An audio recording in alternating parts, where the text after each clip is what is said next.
Hello everyone, welcome to this session. तो हम ये अपना सेशन शुरू करते हैं for working with the Python. And हम पाइथन का यूज करके डेटा साइंस के ऊपर हम काम कर रहे थे। तो हम पिछले कुछ सेशन से डिस्कस कर रहे थे कि हम डेटा को कैसे प्रोसेस कर सकें। ठीक है। डेटा के अंदर हमारे काफी चीजें इंक्लूडेड होती हैं। डेटा के अंदर काफी ही ज्यादा इंफॉर्मेशन होती है। तो हम उस इंफॉर्मेशन को कैसे फेच करें, that's one of the biggest motive of ours, specially in the data science. तो हमने पिछली बार कुछ चीजों पर काम किया था, जैसे कि हमने पिछली बार इन चीजों पर काम किया था कि कैसे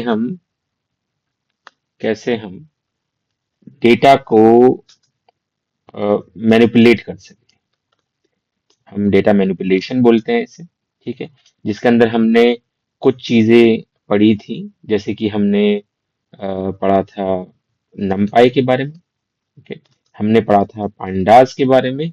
ये दोनों ही आपकी एक पाइथन लाइब्रेरी है, जिसकी हेल्प से हम डेटा के ऊपर काम कर सकते हैं। और यूजुअली हमारे पास जो डेटा अवेलेबल होता है, जो बेसिक डेटा स्ट्रक्चर है, वो हमारे पास अवेलेबल है इस तरह का कि लिस्ट है हमारे पास, हमारे पास ट्यूपल्स हैं, हमारे पास डिक्शनरी है। ओके। बट हमारे डेटा साइंस के अंदर हमें कुछ ऐसी इस तरह की मुझे कहना चाहिए कि डेटा स्ट्रक्चर की जरूरत है जो डेटा साइंस में ज्यादा काम आए। जैसे कि डेटा साइंस के अंदर लीनियर अलजेब्रा रिलेटेड हमें कैलकुलेशन करनी पड़ती है। तो उससे रिलेटेड हमारे पास चीजें आए और उससे रिलेटेड हमारे पास डेटा स्ट्रक्चर अवेलेबल हो, ताकि उस पर काम करना आसान हो। तो हमने इसीलिए numpy और pandas का यूज करा था। और pandas से हमने एक और चीज बनाना सीखा था, आपको याद होगा, डेटा फ्रेम, जो कि एक हमारे टेबल को रिप्रेजेंट करता है। ठीक है। जो हमारे टेबल को रिप्रेजेंट यहाँ पर करता है, या कहना चाहिए मुझे स्ट्रक्चर्ड डेटा को रिप्रेजेंट करता है। हमने उसके ऊपर डेटा प्री प्रोसेसिंग भी करा था, जैसे कि डेटा फेच करना, या फिर मुझे कहना चाहिए कि मिसिंग वैल्यू को इंप्यूट करना, और ये सारी चीजें हमने करी थी। तो होने को तो और भी बहुत कुछ चीजें पॉसिबल हैं, बट फिर भी मैं कहूंगा कि हम अब फिलहाल के लिए उस पर स्टॉप लगाते हैं और इससे आगे बढ़ने की कोशिश करते हैं कि हम और डेटा साइंस में हम कर क्या सकते हैं। तो डेटा साइंस में अगर आप पॉज करें और खुद सोचें कि और क्या हो सकता है, कि हम और इंफॉर्मेशन कैसे एक्सट्रैक्ट कर सकते हैं डेटा के अंदर से, तो एक बार आप सोचिए जरा, पॉज करके, और आंसर दीजिएगा। तो मैं कहता हूं कि डेटा के अंदर से हमने न्यूमेरिकल इंफॉर्मेशन तो फेच कर ली है, मगर हम और भी इंफॉर्मेशन वहां से फेच कर सकते हैं, जो कि है कि डेटा के नेचर के बारे में हो, या फिर डेटा किस तरह का हो, उसका बाइफरकेशन कैसा हो, कोहर्ट्स कैसे हैं उसके। कोहर्ट्स का मतलब group, regarding any particular, you can say quality. Okay. और फीचर। तो यहाँ पर मेन पॉइंट है, यहाँ पर हम कह सकते हैं कि जो हमारा डेटा है उसके अंदर से हम और अच्छी इंफॉर्मेशन निकाल सकते हैं, अगर हमारे पास प्लॉट्स अवेलेबल हो, हमारे पास स्कैटर प्लॉट्स अवेलेबल हो, हमारे पास बॉक्स प्लॉट अवेलेबल हो। ये कुछ अलग अलग तरह के प्लॉट्स अवेलेबल हैं जो हम प्लॉट कर सकते हैं, क्योंकि हमारा ह्यूमन नेचर है, और हम बीइंग अ ह्यूमन, हम चीजों को पिक्चर से ज्यादा अंडरस्टैंड करते हैं। तो क्या पाइथन उसके लिए हमें कुछ प्रोवाइड करता है? यस, पाइथन हमें उसके लिए भी बहुत कुछ प्रोवाइड करता है। और उसमें एक one of the very important programming library जो है पाइथन की, उसका नाम है, आप सबने शायद सुना होगा, that library is called as the mat plot lib library. Mat plot lib library.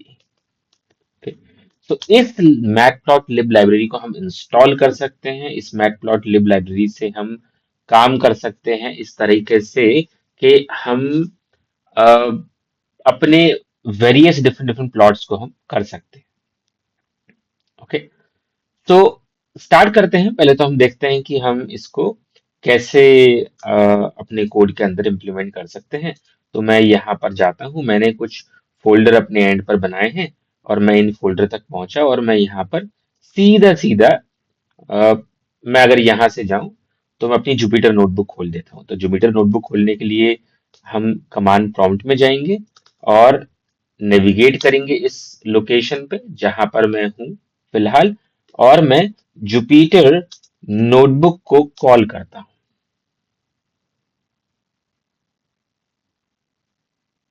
Okay, हम जुपिटर नोटबुक को यहाँ पर कॉल कर रहे हैं और जैसे ही हमने जुपिटर नोटबुक को कॉल किया तो मेरा नोटबुक का एनवायरनमेंट खुल गया और यहाँ पर मेरी जो प्लॉट का फोल्डर है वो आ गया है।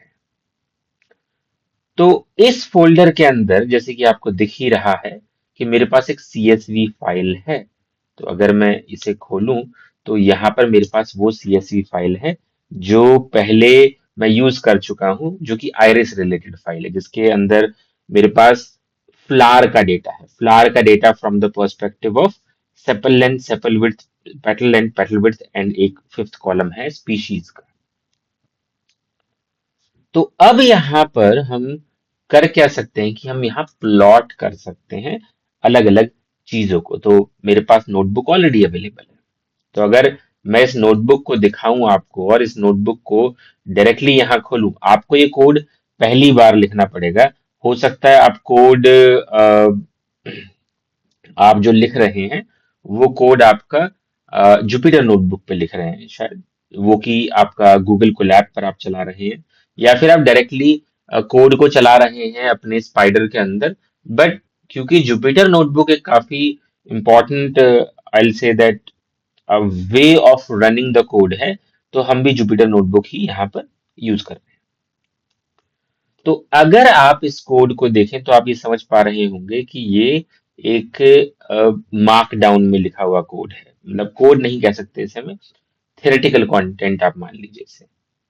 ओके, ये मार्कडाउन में लिखा हुआ है और इसको जब मैं रन करता हूं तो ये कुछ प्रोसेस नहीं करता है इंफॉर्मेशन। रन करने के लिए आप सिंपली क्या करेंगे, इस पर आप अपना कर्सर पुश करिए और इस ट्रायंगल वाले बटन को प्रेस कर दीजिए, या फिर आप इस पर रहिए और शिफ्ट एंटर प्रेस कर दीजिए।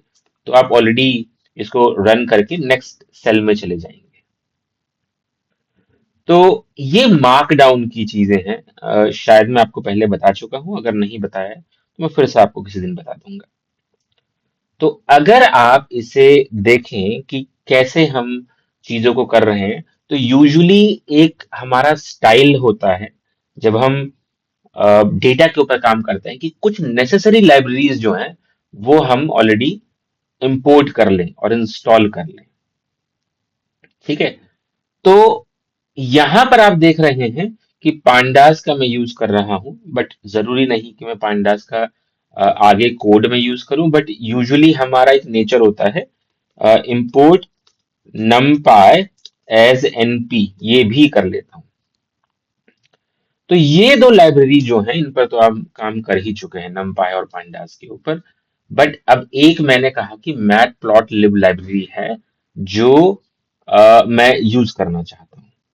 ठीक है, तो अगर मैं एक बार कमांड प्रॉम्प्ट अपना खोल दूं, ये कमांड प्रॉम्प्ट मेरे कंप्यूटर का है और मैं इसको यूज करूं पिप इंस्टॉल मैटप्लॉटलिब, तो शायद ये दिखा देगा कि इट्स ऑलरेडी देयर। ठीक है, मैं इसको यहां भी कर सकता था, जैसे कि इसके बाद में एक सेल की एंट्री कर देता हूं इस बटन से बॉटम साइड में, और मैं यहां पर इसको इंस्टॉल करने की कोशिश करता अपने नोटबुक से, तो यहां भी हो जाता। बस यहाँ पे अंतर यह है कि मुझे एक्सक्लेमेशन मार्क यूज करना पड़ेगा।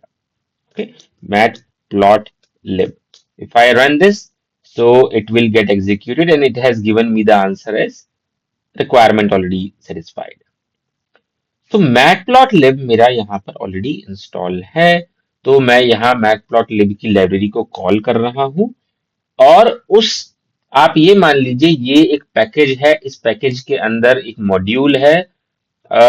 या फिर आप मान लीजिए बेहतर तरीका ये होगा, हाँ, कि आप यहाँ पर इस मॉड्यूल के इस पर्टिकुलर, हाँ ये पैकेज है, पैकेज के अंदर एक मॉड्यूल है, आप उसको इंपोर्ट कर रहे हैं एज पीएलटी, मतलब आप इसे इंपोर्ट कर रहे हैं एक एलियास से पीएलटी, ताकि आपको लंबा एक्सप्रेशन ना लिखना पड़े जो आपको पता है। और फिर इस पीएलटी का यूज करके आप एक इनबिल्ट फंक्शन का यूज कर रहे हैं, रीड अंडरस्कोर सीएसवी, एंड अपना जो डेटा है वो आप इसके अंदर पास कर रहे हैं। तो डेटा जो आप पास कर रहे हैं वो data has to be present in the current working directory, मतलब करंट वर्किंग डायरेक्टरी के अंदर आपका डेटा मौजूद होना चाहिए। अदरवाइज आपको पूरा पाथ देना पड़ेगा जहां भी आपका ये डेटा एग्जिस्ट करता है ऑन योर लोकल कंप्यूटर, और ऑफ कोर्स अगर ये वेब पे अवेलेबल है तो ये काम तो हम पहले भी कर चुके हैं। तो मैं यहाँ पर इसको रन करता हूं, ये मुझे क्या देगा, डेटा फ्रेम। तो मैं लिख देता हूं, this is going to give me a data frame, और उस डेटा फ्रेम का मैं हेड चेक कर लेता हूं कि मुझे पता चल जाएगा कि एक्चुअली मैंने डेटा को लोड किया है या नहीं। रन करा, और अगर सब कुछ सही रहा तो ये मुझे आंसर दे देगा, और इसने मुझे दिया कि sepal length, sepal width, petal length, petal width, and species 5.1, 3.5, 1.4, 0.2, iris setosa. Same चीज यहाँ 5.1, 3.5, 1.4, 0.2 एंड सेतोसा। ओके, तो हमने क्या कर लिया है, हमने एक डेटा को रीड कर लिया है, और अभी हम आगे इस पे और काम करेंगे, बट मुझे लगता है कि वीडियो थोड़ी लॉन्ग हो जाएगी, तो हम इसके बारे में नेक्स्ट वीडियो में बात करेंगे। ठीक है, बाकी मैं हमेशा उस एजेंडे पे हमेशा बात करूंगा कि हमारे देश में हमें कोशिश करना चाहिए कि ज्यादा से ज्यादा साइंटिफिक टेम्पर डेवलप हो, क्योंकि जो देश साइंटिफिक टेम्पर, या जो कंट्री, या जो कॉन्टिनेंट, या जो रीजन साइंटिफिक टेम्पर पे बिलीव करता है और प्रैक्टिस करता है, वही सबसे ज्यादा डेवलप्ड है इस देश में। ओके, तो ज्यादा से ज्यादा साइंस को प्रमोट करिए, जिन लोगों को इस चीज के बारे में सीखना है उन तक ये वीडियोस को पहुंचाइए। मेरा हिंदी में बनाने का पर्पस यही है कि मुझे लगता है कि बहुत सारे लोग हैं कि जो इंग्लिश इतनी अच्छी तरीके से नहीं समझते हैं या बोलते हैं, कोई इशू नहीं है, इसमें सीखता हर व्यक्ति ही है। तो मुझे लगता है कि जो स्टूडेंट्स हिंदी में ज्यादा कंफर्टेबल हैं उनके लिए मैंने ये सीरीज स्टार्ट करी है। ठीक है, तो फिर मिलते हैं नेक्स्ट टाइम। जय हो किसकी, विज्ञान की।